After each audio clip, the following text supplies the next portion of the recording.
किसान की शिकायत। Motivational story.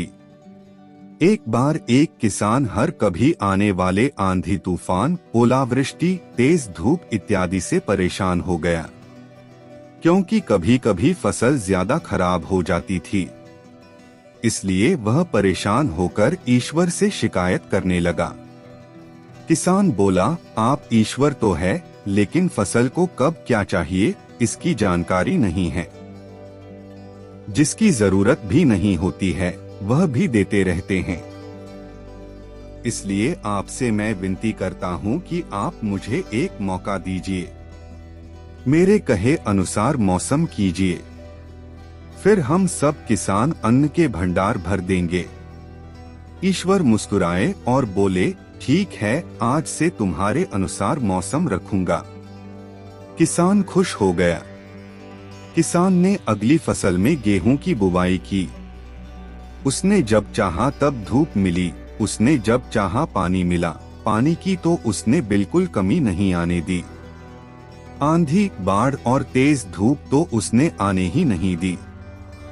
समय बीतने पर फसल बढ़ी हुई। किसान भी बहुत खुश हुआ कि इस बार शानदार फसल दिख रही है। किसान ने मन ही मन सोचा कि ईश्वर को अब पता चलेगा कि अच्छी फसल के लिए क्या क्या जरूरी है। फालतू में ही किसान को परेशान करते रहते हैं। किसान फसल काटने के लिए खेत पहुंचा। गेहूं के पौधे की बालियों को हाथ लगाया तो उसके पैरों तले जमीन खिसक गई। उसने देखा कि किसी भी पौधे की बालियों में एक भी दाना नहीं था।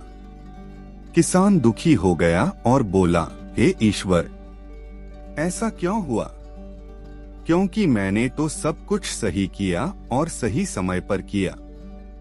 इस पर ईश्वर बोले, हे प्रिय किसान, ऐसा तो होना ही था, क्योंकि तुमने इन पौधों को बिल्कुल भी संघर्ष नहीं करने दिया। इन्हें ना तो तेज धूप में तपने दिया, ना ही आंधी का सामना करने दिया। इन्हें किसी भी प्रकार की चुनौतियों का सामना नहीं करने दिया। इसलिए बाहर से भले ही अच्छे दिख रहे हो, लेकिन ये अंदर से बिल्कुल खोखले हैं। इनके अंदर कुछ भी दाने नहीं। पौधे जब विभिन्न चुनौतियों का सामना करते हैं तो उनमें ऊर्जा पैदा होती है। यह ऊर्जा उनके अंदर सही सामर्थ्य पैदा करती, जिनके लिए वह बने हैं। दोस्तों, ठीक इसी प्रकार जब तक इंसान संघर्ष से नहीं गुजरता है, वह आदमी खोखला रह जाता है।